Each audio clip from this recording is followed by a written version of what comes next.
O nosso episódio de hoje tem um toque muito especial e emocional. É impossível falarmos sobre o impacto da mulher no setor petrolífero sem mencionarmos o nome dela. Ela foi a primeira líder da empresa estatal de petróleo e gás, a Sonangol, e foi a primeira e única mulher a ocupar o cargo de ministra dos Petróleos.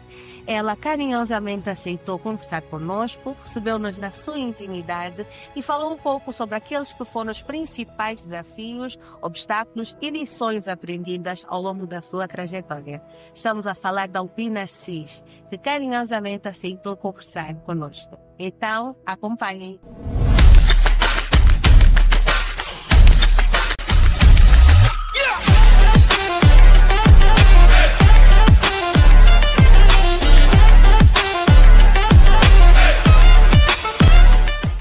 Muito boa noite, engenheira. Muito boa noite, meus telespectadores. Muito obrigada mais uma vez por estar aqui conosco, por ter aceito carinhosamente o nosso convite. É uma inspiração muito grande para mim e acredito que tem sido inspiração para várias outras mulheres, não apenas no setor petrolífero, mas no mercado de trabalho em Angola, de alguma forma. Para mim é sempre um prazer estar, poder falar para a juventude, porque eu quando falo sobretudo para jovens, para a juventude, de quem esperamos muito, porque todo esse nosso trabalho foi dirigido a quem? Às nossas novas gerações. Por isso é sempre um prazer poder falar para a juventude. Obrigada, e nós agradecemos com muito carinho. A engenheira Albina Assis realmente dispensa apresentações, mas eu vou ler aqui uma pequena biografia para darmos início à nossa conversa de hoje. Albina Faria de Assis Pereira Africano, mais conhecida como Albina Assis ou Albina Africano, nasceu a 3 de junho de 1945 em Luanda. Formou-se em Química pela Universidade Agostinho Neto em 1982 e especializou-se em Ciências na Produção de Petróleo, com formações na Bélgica, França e Reino Unido. Iniciou a sua carreira como professora primária e, após a independência, assumiu a direção do Laboratório Nacional de Análises Químicas até 1983. Posteriormente, trabalhou na Fina Petróleos de Angola, onde foi promovida a diretora adjunta do Departamento de Refinaria. No governo angolano, ocupou os cargos de Ministra dos Petróleos e Ministra da Indústria, e entre 1992 e 99 presidiu o Conselho de Administração da Sonangol. Uau, tem uma jornada Eu só inteira. queria retificar algumas Sim. coisas. Nunca fui professora primária oficial. Eu sempre quando me formei, fui já professora do ensino secundário. Ok, que foi diretamente Para o ensino secundário. Depois, eu não me formei em Química, porque é preciso não confundir Química com Engenharia Química. Ok, Eu formei-me sempre em Engenharia Química. ok. Primeiro, tirei o curso de Engenheiros Técnicos de Química, que antigamente eram conhecidos por agentes técnicos de Engenharia Química, mas eu primeiro fiz isso. Depois, infelizmente, naquele tempo não davam equivalências. E eu tive que voltar novamente ao primeiro ano de engenharia para fazer mais 5 anos de engenharia. Quer dizer que eu tenho em cima de mim 9 anos de engenharia. 4 anos de engenheiros técnicos, 5 anos de engenharia. Bom, não me fez mal. Isso ajudou-me a ser aquilo que sou hoje também, pelo menos de memória, de cabeça, e poder também transmitir aos outros, porque eu fui professora em vários sítios, fui professora na Escola Industrial de Luanda, no Instituto Industrial de Luanda, fui professora num pré-universitário na Universidade Agostinho Neto, onde pensamos que, devido à falta de quadros em Angola, devíamos preparar os alunos para ingressarem nos cursos universitários. Esses quadros que hoje temos, aquilo que eu chamo a classe média formada aqui em Angola, foi devido a essa nossa formação que nós fomos dar na Universidade Agostinho Neto. Na altura não era a Universidade Agostinho Neto, a Universidade de Luanda. Na altura, pronto, vamos retificar, na Universidade de Luanda. E eu fui para a área de ciências, com mais algumas professoras, eram todas portuguesas, à exceção de uma inglesa, a professora Liz, que era até esposa de um general nosso, um general Matos nosso, pronto, As outras era uma senhora que era esposa também de um engenheiro muito bom, nosso engenheiro Guerra Marques, e mais outros. Tivemos um professor também soviético conosco, de química. Portanto, nós fizemos duas áreas, uma área de ciências e uma área de letras. Aqueles que queriam seguir por ramos de engenharia foram fazer um pré-universitário para ciências, engenharias e matemáticas e economia. Os que queriam fazer um pré-universitário de letras, como os de direito, estes foram para o pré-universitário. Estes 2 anos daquilo que eu chamava um propedêutico serviu para alavancar muitos dos nossos quadros que tinham 7º ano do liceu completo, acabaram o 5º ano, conseguiram alavancar e entrar para a universidade e hoje são licenciados. Muitos deles, se nos estiverem a ouvir, lembram-se deste passo que demos numa altura difícil, logo a seguir à independência, mas eu, pronto, apoiei este desafio porque achava, como já tinha sido professora antes, sabia que nós tínhamos uma falta grande de quadros e precisávamos de quadros. Nenhum país se desenvolve sem quadros. E os melhores quadros para o seu país são os seus próprios quadros, é o seu próprio capital humano. Exatamente. Então, o que de facto motivou a engenheira a seguir as engenharias foi exatamente esta, ou seja, alimentar ou ocupar, ou como é que eu posso dizer, reduzir esta lacuna que existia de quadros competentes em Angola. Sim, maioritariamente. havia uma lacuna de quadros. Isto fez-me seguir muito o ensino, porque eu, por exemplo, quando fui dar aulas para o pré-universitário, eu já estava a trabalhar no laboratório dos Ministérios da Saúde, porque eu fui diretora do laboratório de químicas bromatológicas e toxicológicas. Era um laboratório que fazia análise de alimentos, bebidas, tudo que Angola tinha, produzia ou importava, e ao mesmo tempo também fazia análises toxicológicas para casos de alguns acidentes, como problemas de produtos tóxicos, problemas de produtos alucinantes e tudo isso era feito no nosso laboratório. Eu estive 8 anos a dirigir este laboratório e a formar alguns quadros nesse laboratório, que eu deixei para ir para os petróleos, porque o meu ramo não era bem laboratório, o meu ramo é mais engenharia. Eu estava ali porque na altura foi sair do ensino propriamente dito e ingressei nesse laboratório, mas sempre com o foco nas engenharias, e logo que tive a oportunidade de entrar para a refinaria, entrei porque aí eu não me sentia realizada como engenheira. Exato. Naquela altura, sabemos que era muito mais difícil do que é hoje, né? Hoje em dia o nível de mulheres ainda é reduzido, mas acredito que naquela altura era ainda mais reduzido. A engenheira encontrou alguma barreira, alguma dificuldade por ser mulher e entrar para o ramo então das engenharias? Encontrei barreiras não nas universidades, as barreiras foram nos locais de serviço. Pronto, é natural. Tive barreiras mesmo quando entrei para a refinaria. Eu já tive a oportunidade numa entrevista de falar nisso, que o engenheiro que lá estava a convidar-me para ir para o laboratório. Ora, eu já tinha saído de um laboratório, não queria estar num laboratório, porque o laboratório é para os químicos, mais para os químicos do que para os engenheiros.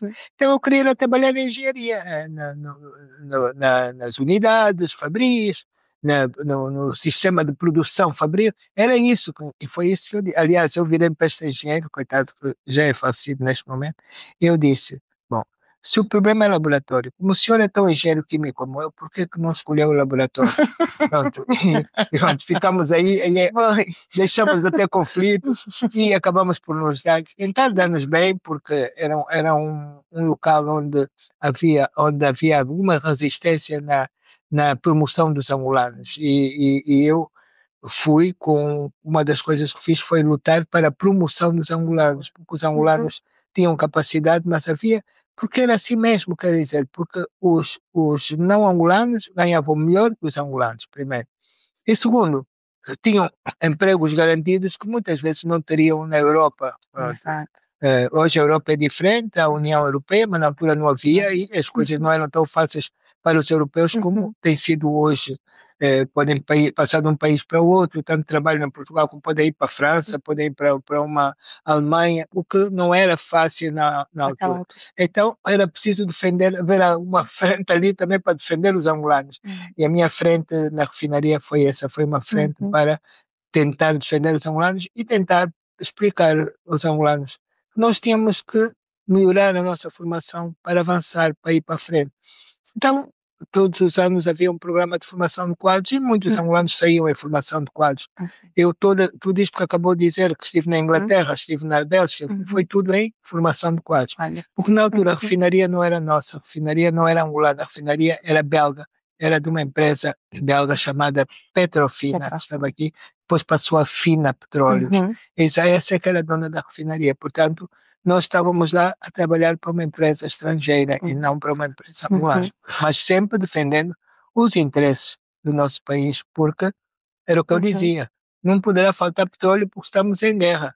Inclusive, eu estava sempre atenta, íamos às reuniões no Ministério dos Petróleos, havia reuniões de concertação, reuniões por causa dos estoques, reuniões por tudo isso, sempre num espírito de defesa dos interesses do nosso país. Do nosso país. E como é que foi a sua trajetória, estando na Petrofina? A minha trajetória foi, eu entrei primeiro como engenheira estagiária. Fiz o estágio, lá eu com o meu fato de macaco e tudo, fiz o meu estágio.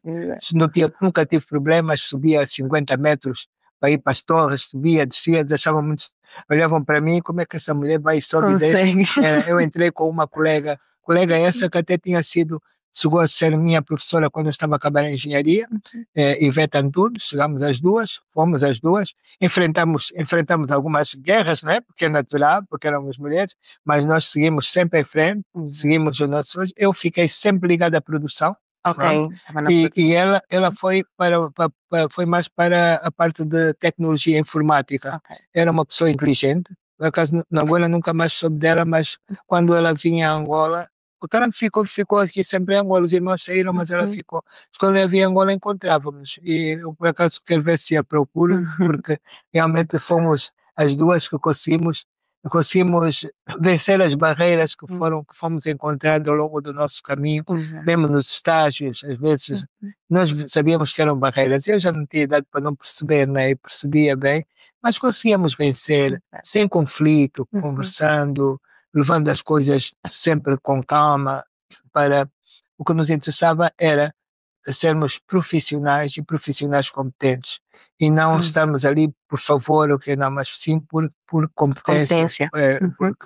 Porque a minha colega ficou ligada à parte de informática, de computadores, a parte mais. Depois eu fiquei ligada mais à parte técnica da produção, acompanhar os operadores. Exato. Então fazia offshore também na altura? Não fazia offshore, porque assim, o offshore e onshore é mais ligado à parte. Nós temos dois ramos nos petróleos. Temos o ramo da produção e temos o ramo da refinação. Portanto, na refinação nós não temos offshore. Na refinaria podia fazer às vezes fiz turnos noturnos, mas é tudo onshore. O que quer dizer onshore? Onshore quer dizer em terra, né? O offshore é no mar. Quem é que vai em onshore e offshore? São aqueles que trabalham na produção. Esses é que tem as duas vertentes, tem a onshore e offshore. Exato, ok. E naquela altura, pronto, entrou como estagiária, depois obviamente, mostrando... Fui crescendo, fui trabalhando, ocupei o lugar de engenheira do processo, que era como nos chamavam, que era acompanhar o processo todo, desde a entrada do petróleo bruto até a saída dos produtos derivados do petróleo, porque vocês, não sei se sabem, o petróleo bruto só tem valor por causa da refinação.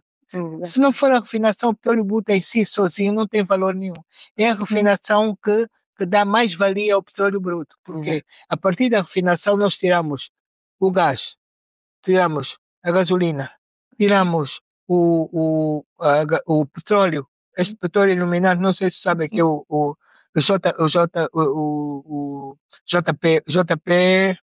JP1, este petróleo que nós chamamos de petróleo iluminante, que é o petróleo que nós punhamos nos candeeiros, é que é o combustível que alimenta os aviões. Muita gente não sabe, mas é isso, é o mesmo petróleo.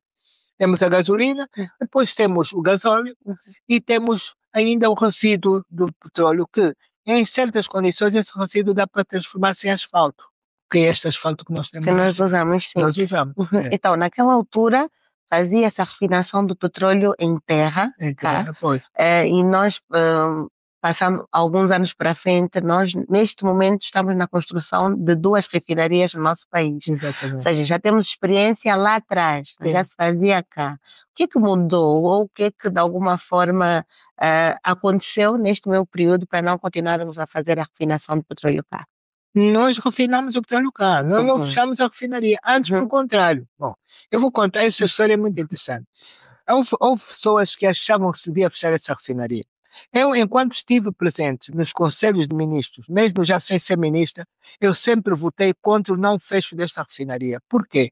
Porque esta refinaria pode ser modificada, foi o que realmente se fez. Eu penso que neste momento essa refinaria sofreu aquilo que se chama um revamping, que é a alteração de algumas unidades, melhoria de algumas unidades, sobretudo a unidade de produção de gasolina, que é o platforming, e então isto permite que essa refinaria produza mais do que aquilo que produzia há 20 anos atrás, quando ela estava, por exemplo. Exato. Não sei se está a ver. Okay. Portanto, fechar esta refinaria é um erro. Agora, modificar e modernizar essa refinaria, isso sim, isto foi o melhor caminho, e foi esse caminho que realmente que a Sonangol fez, porque a Sonangol depois passou a ser proprietária da refinaria, a Petrofina saiu, devido a acordos, com certeza, que já estavam programados e feitos, e a partir daí as coisas estão a ser feitas assim. Agora, o que me choca a mim e que me chocou durante muito tempo foi levarmos tanto tempo para fazer novas refinarias.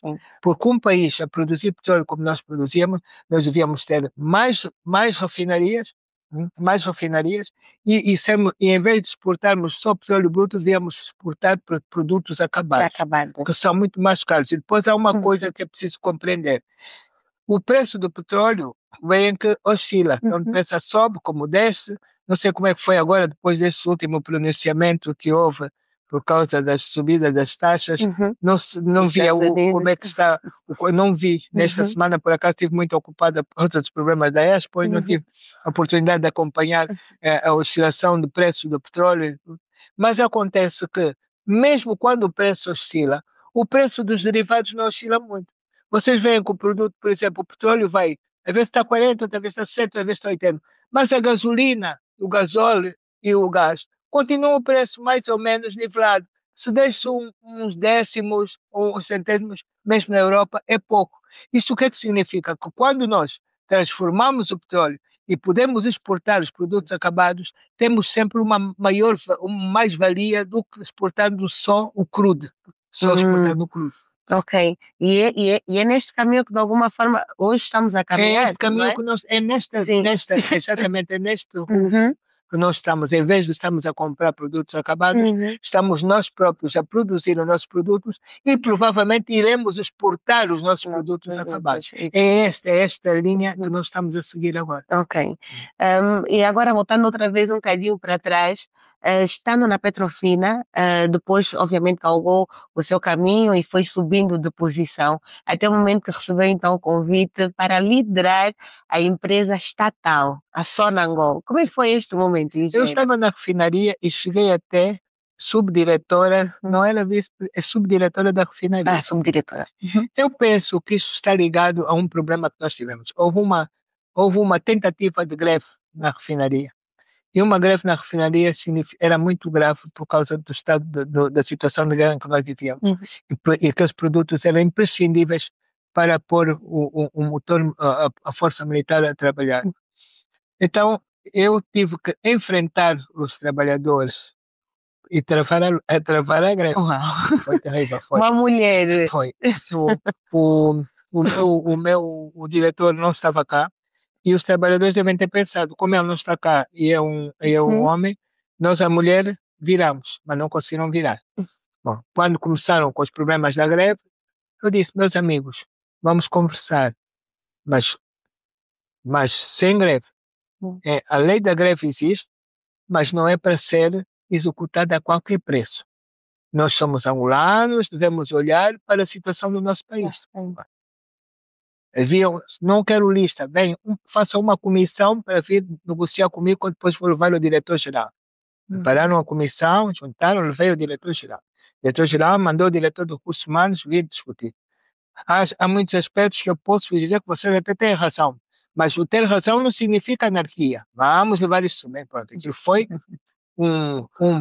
como se costuma dizer em termos coisa, um puxa, mas nós conseguimos fazer compreender aos trabalhadores que não estavam no caminho certo. Eles perceberam, e até hoje eu digo, dou os parabéns a esses trabalhadores por terem percebido que, na altura, Angola não estava em condições para efetuar uma guerra no setor petrolífero e numa refinação, prejudicando a sua própria determinação política, porque aquilo podia ir contra a situação política que estávamos a viver no momento. Exatamente.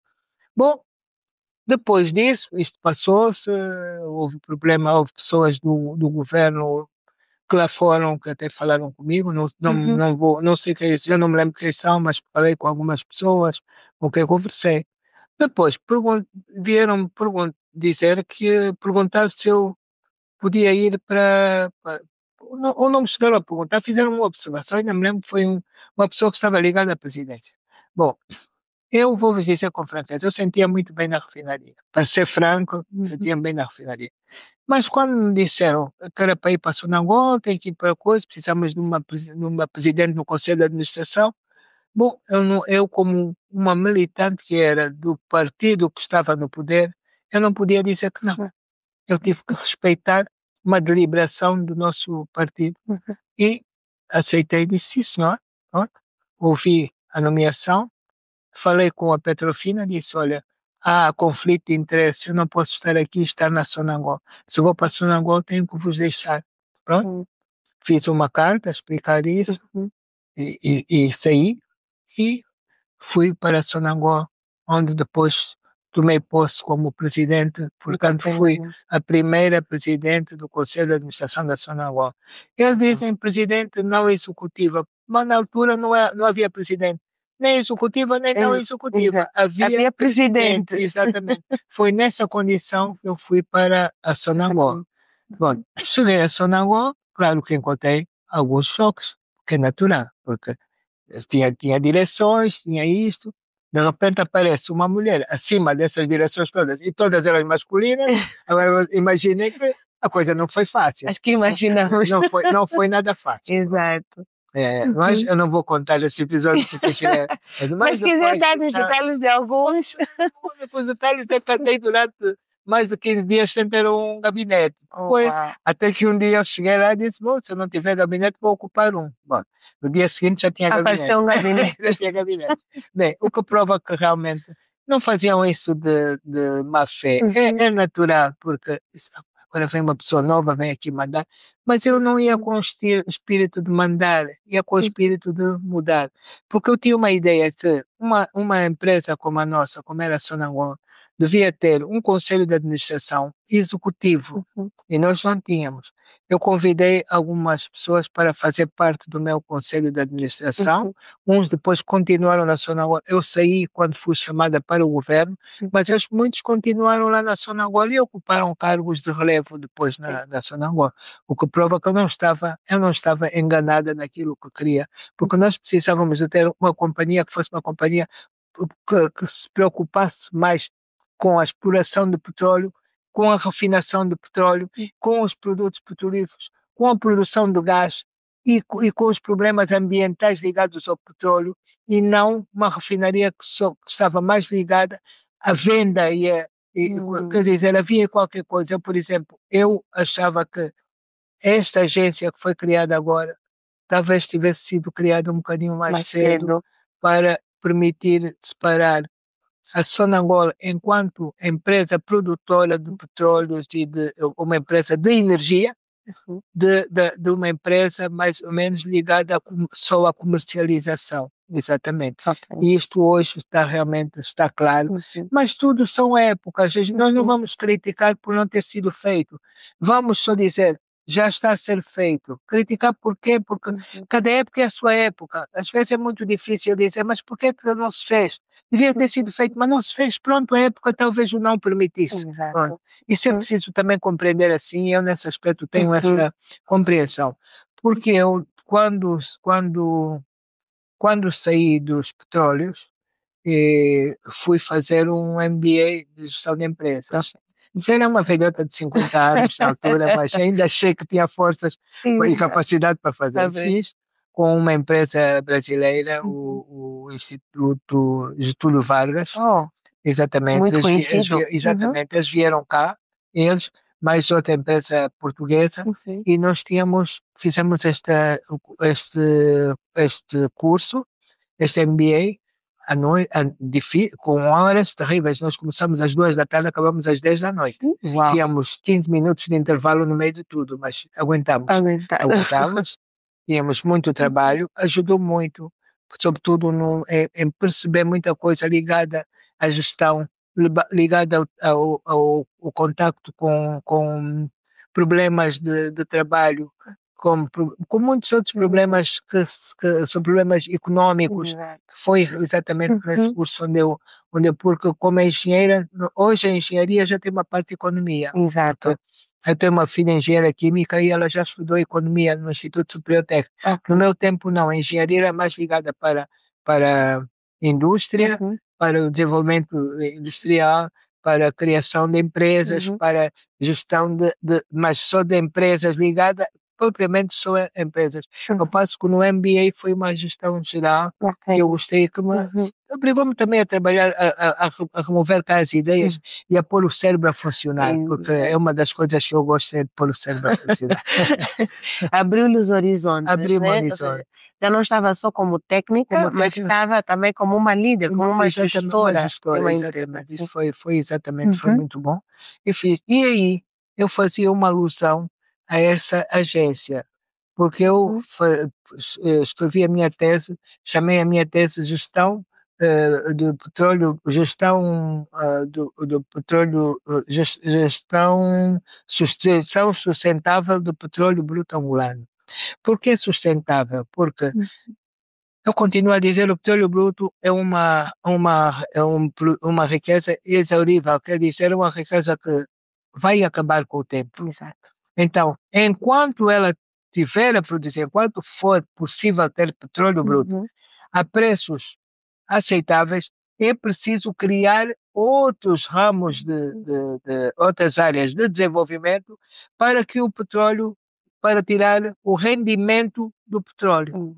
Porque se ficamos só no petróleo, nós não vamos a lado nenhum. Por isso, esta nova política de diversificação econômica, se for devidamente aplicada, ela vai poder tirar bons rendimentos do petróleo. Já naquela altura, a engenheira já falava em sustentabilidade, que é um tema que agora está muito em voga, nós temos ouvido falar, não apenas no setor petrolífero, mas de um modo geral. Quer dizer, naquela altura, 30, 40 anos atrás, a engenharia já tinha a visão de um setor energético sustentável. Exatamente. Porque estava muito à frente do seu tempo, engenheiro. Isso foi como disseram atrás. Acho que numa aula, num curso de petróleos, quando falaram em mim, disseram, não, ela está muito avançada. Não é avançada, nós temos que ler. E o ler é bom, nós temos que ver que o ler é bom e o saber é bom. E o nosso país avança porque é assim. Eles dizem, nós somos um país novo, realmente. Somos um país africano, realmente. Mas não temos que estar atrás dos países europeus. Nós podemos estar em linha paralela com os países europeus, desde que apliquemos aquilo que nós estudamos. Porque muitos dos nossos quadros que aqui estão estudaram nos Estados Unidos, estudaram na Europa, Qual é a diferença do indivíduo angolano que fez um curso nos Estados Unidos e o indivíduo americano que fez um curso nos Estados Unidos? A diferença não é nenhuma. Agora, devem permitir que os seus conhecimentos sejam devidamente aplicados para que o país beneficie dos conhecimentos que ele obteve. Isso é muito importante. Isso é importante. E faz toda a diferença. Aliás, é assim que nós conseguimos o desenvolvimento tão almejado. O desenvolvimento só se pode conseguir dessa maneira. Exatamente. Nós podemos produzir muitos quadros formados, um grande capital humano, mas é preciso permitir que esse capital humano evidencie os conhecimentos que recebeu. Se assim o permitirmos, o país vai crescer como todos os outros crescem. Isto é uma lei natural, o crescimento econômico dos países é natural, e o crescimento, quer dizer, o crescimento não, o desenvolvimento, porque eu faço uma diferença, mesmo neste meu livro, em que escrevi, entre desenvolvimento e crescimento. O país pode crescer muito, mas se não tiver desenvolvimento, é como se não, o crescimento desaparece, não se faz sentido. Se esse crescimento se transformar em desenvolvimento, aí sim, o crescimento teve reflexos no desenvolvimento. E aí ganhamos todos enquanto nação. Todos, exatamente. Ganhamos todos. Engenheira, na sua opinião e tendo como base a sua trajetória, quais é que acha que foram os principais desafios enquanto líder, tanto numa empresa como a Sonangol, como depois no governo, a encabeçar a pasta do Ministério dos Petróleos? Olha, vou lhe dizer, na Sonangol, uma das coisas foi insistir sempre que a Sonangol devia ter uma empresa, uma comissão, um conselho de administração executivo. Ponto 1. Diziam, mas é cedo, é tarde, é cedo. Este é o meu ponto de vista. Segundo, primeiro queríamos ter uma empresa de produção de petróleos. Porque como é que a Sonangol funcionava? A Sonangol tinha 20% no bloco X, 10% no bloco X, mas não tinha uma Sonangol PNP. E foi exatamente uma das coisas com que eu também me bati, conversando com os outros. Muitos também tinham essa ideia. Eu gosto de falar um bocado, por exemplo, no caso do engenheiro Joaquim da Vida, que era uma pessoa que tinha a sua cabeça. Pronto, tinha a sua cabeça, a forma de pensar. Pronto, não sei se muitas vezes lhe era permitido avançar mais do que devia, mas quando foi da Sonangol PNP, disse, nós temos que criar a Sonangol, precisamos disso. E criamos a Sonangol PNP. Eu ainda tive problemas porque eu era presidente do Conselho de Administração e tive que assinar o documento da criação da Sonangol PNP. E muita gente pensou que ao assinar aquilo, eu fazia parte a parte da econômica, e nada, aquela legislação obrigava-me a assinar aquilo, e eu tive que assinar, era a lei sobre as empresas comerciais, me obrigava que o presidente do Conselho de Administração tinha que assinar aquele documento, eu assinei. Andou aí a correr tudo, porque eu tinha tanto por cento da zona web, tanto por quem me dera, se eu tivesse tanto por cento da zona web PNP, minha filha, estava bem. Não estava muito bem, mas não tinha nem 2, nem 1, nem 0%, nem 0%. Era aquilo, a lei das atividades comerciais, quem tiver e for consultar em conta, exigia que eu assinasse aquele documento para que a empresa pudesse ser criada, exatamente. E foi criada a Sonangol, e digo com franqueza, eu saí, mas a Sonangol PNP cresceu e começou então, porque eu disse, não é só pensar em campos marginais, temos também que pensar em campos normais, porque em princípio começamos com os campos marginais. Campos marginais são aqueles campos que já foram explorados e depois estão já com rendimento um bocado mais baixo. Disse, não, o meu ponto de vista era que nós devíamos ir não só com campos marginais, mas também com outros campos normais. Novos campos. Hoje a Sonangol está em quase todos os blocos, nos novos campos, e também com uma boa produção. Exatamente, é esta Sonangol que nós queremos, essa é a Sonangol que nós queremos, é a Sonangol que nós vamos ter e que estamos a ter, é isso. E deixar outras coisas, para a Sonangol não ter que se preocupar com imobiliário, não tem que se preocupar. Bancos, às vezes depende, mas também não é a sua função. A sua função é ser uma empresa de energia, Agora, se a Sonangol vai se preocupar com as energias renováveis, sim senhora, eu bato palmas porque é necessário. Vai se preocupar com a melhoria da forma de explorar, formas mais modernas e mais adequadas de explorar petróleo. Sim senhora, eu bato palmas, estou de acordo, porque é essa a missão da Sonangol, essa missão. E tem sido, eu tenho acompanhado, assim à distância, mas vejo que tem sido essa nova cultura da empresa. E do setor também, agora que está um bocadinho mais aberto. Não, o setor está mais aberto. E outro dia eu tive que felicitar o ministro por causa da forma como o setor estava a ser conduzido e dirigido, de uma forma que está a crescer, por exemplo, 2 refinarias numa altura, faz falta, é preciso. Porque é que nós temos que, se temos ali a exploração do petróleo, porque é que temos que transportar o produto de Luanda até o Zaire, se ali o Zaire temos a exploração? Então vamos utilizar o petróleo que já está ali, temos a refinaria e exploramos. Agora, eu não sei se essas refinarias estão preparadas para produzir gasolina, porque é assim, as refinarias podem produzir tudo, mas a gasolina tem unidades especiais para a sua produção. E se não se puserem, não está feita. Não sei qual é, por acaso não conheço o flow sheet dessas novas refinarias, mas se conhecesse, podia ver em que condições estava. Mas felicito por essa ideia das refinarias. Aliás, o engenheiro Sidério, se estivesse a ouvir-me dizer, porque eu, em não, há uns anos, há mais de 20 anos atrás, pedi ao engenheiro Desidério que fosse junto da África Austral, ver quais eram os países que iam cooperar conosco na abertura de refinarias. Uma refinaria, por exemplo, que satisfazesse a Angola e a Zâmbia. A Sonangol já tinha refinarias. Ora, se nós, porque a Sonangol é um país que, a Sonangol, a África do Sul, desculpe, a África do Sul é um país que não produz petróleo, mas tem uma, duas, tem 3 ou 4 refinarias. Refinarias, Tem exato. refinarias. Ela tem uma refinaria, que é a Sazol, que é uma refinaria que produz a partir do gás e carvão, a partir do gás do ar atmosférico e carvão, produz petróleo. Eu já visitei essa refinaria, já visitei essa refinaria na África do Sul e já visitei também nos Estados Unidos. Aliás, deve ser uma tecnologia que os Estados Unidos passaram à África do Sul na altura em que havia as restrições por causa do apartheid, mas é uma refinaria que produz muito bem, e produtos limpos, mais limpos que os produtos obtidos a partir do petróleo bruto. É verdade. E tem outras refinarias porque importa o produto e transforma. Então, se um país que não produz petróleo tem 3 refinarias, um país que produz petróleo só pode ter uma refinaria velha e antiga? Não pode. Tem que ter uma refinaria nova, moderna, que possa produzir. Claro que dizem, mas a produção do petróleo é contra o ambiente. Bom, hoje já há técnicas que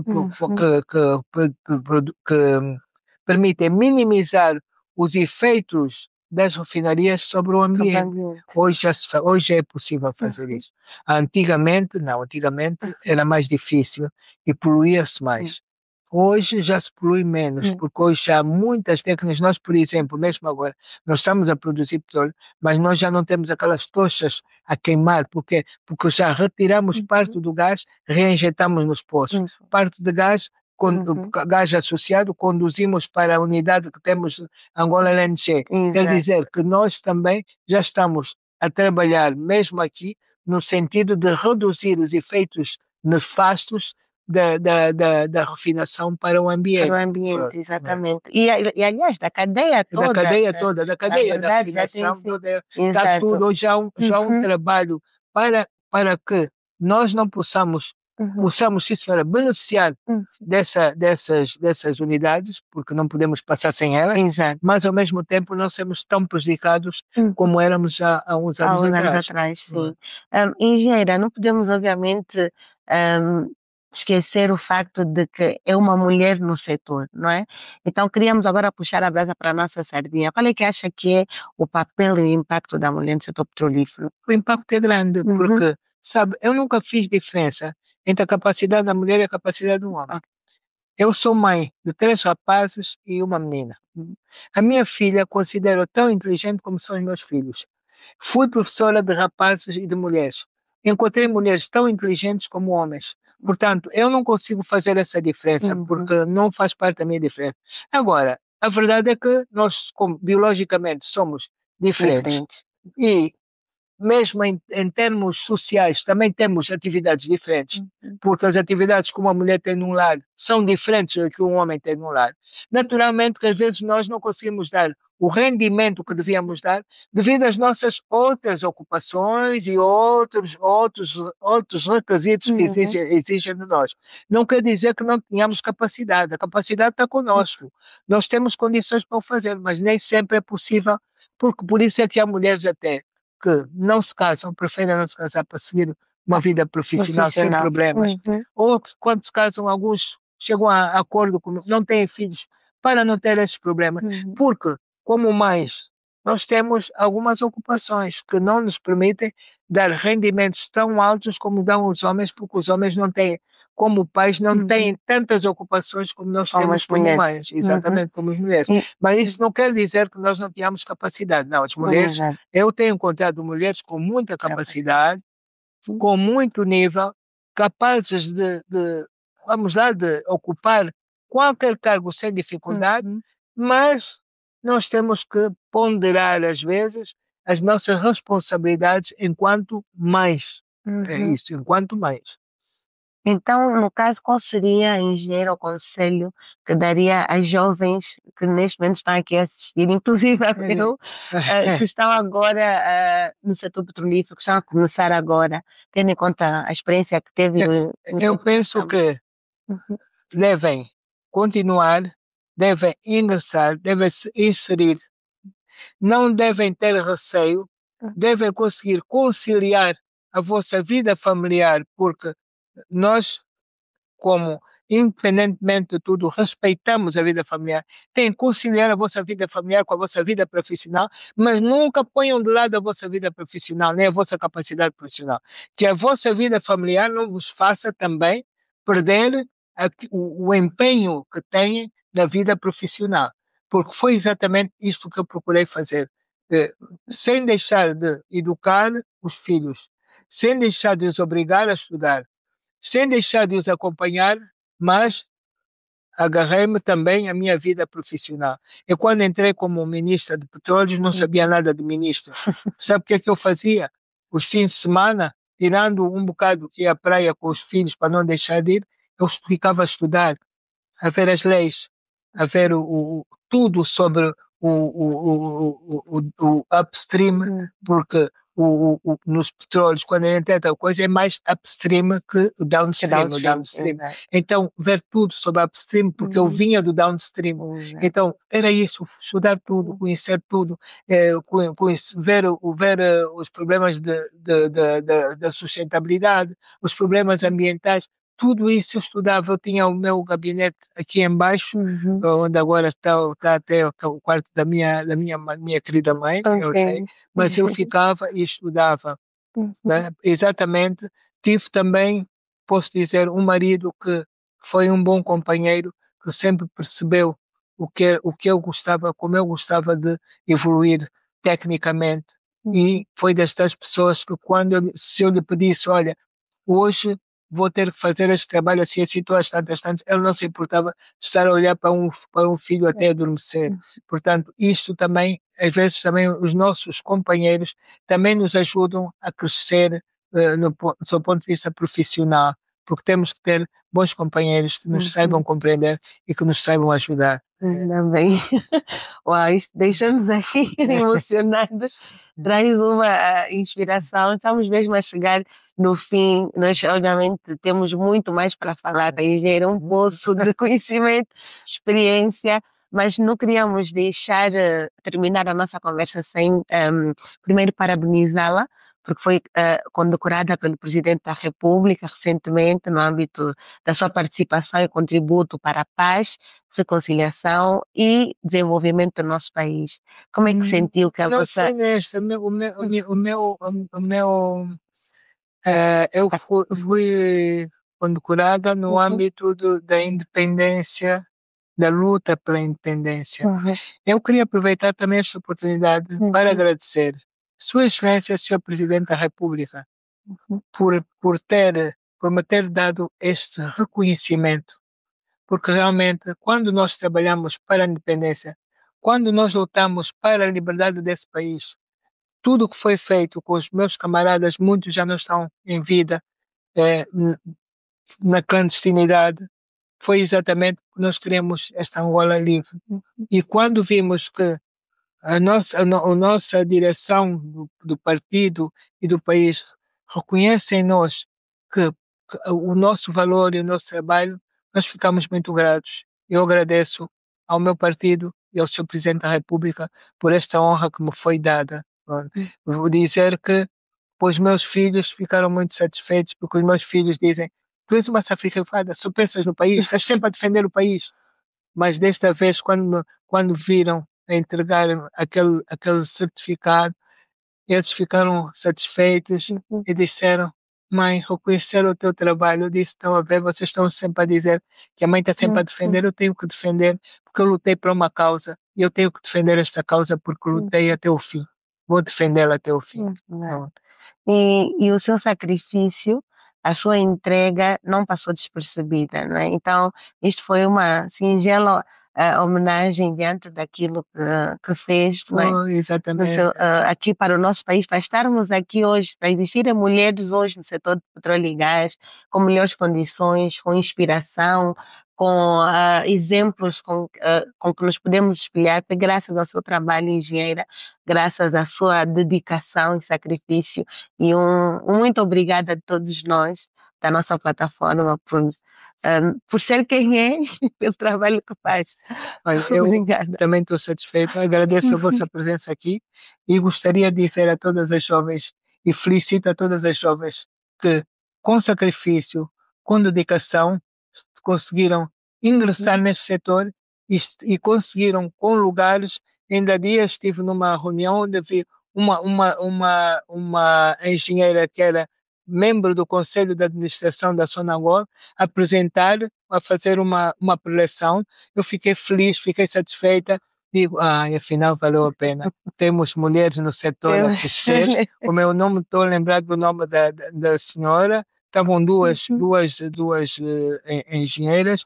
Uma até era filha de um antigo trabalhador nosso. Agora não me lembro do nome porque isto Temos a engenheira Cátia Palanga e a doutora Palanga, Olga exatamente, Savalo. a doutora Palanga, exatamente. Exato. Eu ouvi aquilo da engenheira Palanga e gostei muito da preleção dela, gostei muito do trabalho dela e fiquei feliz, eu fiquei satisfeita disso, afinal, sim senhora, valeu a pena. E isto, eu digo, é o resultado de que o setor petrolífero formou homens e formou mulheres. E agora estamos a tirar realmente, estamos a subir a resposta dessa formação que se deu no setor petrolífero. Ali temos as senhoras e também temos os homens. Em pé de igualdade, tanto homens como mulheres, num setor que muito nos orgulha, um setor do qual nós temos que assegurar, porque vai ser o setor, volto a dizer, como escrevi no meu livro, que vai dar sustentabilidade ao país. Ao país, assim seja. Um bem-aja para o nosso setor, um bem-aja engenheira. Muito obrigada a todos vocês que acompanharam a nossa conversa. Esperamos que tenham gostado. Uma honra estar aqui. E vemo-nos no próximo episódio. Até lá. Obrigada.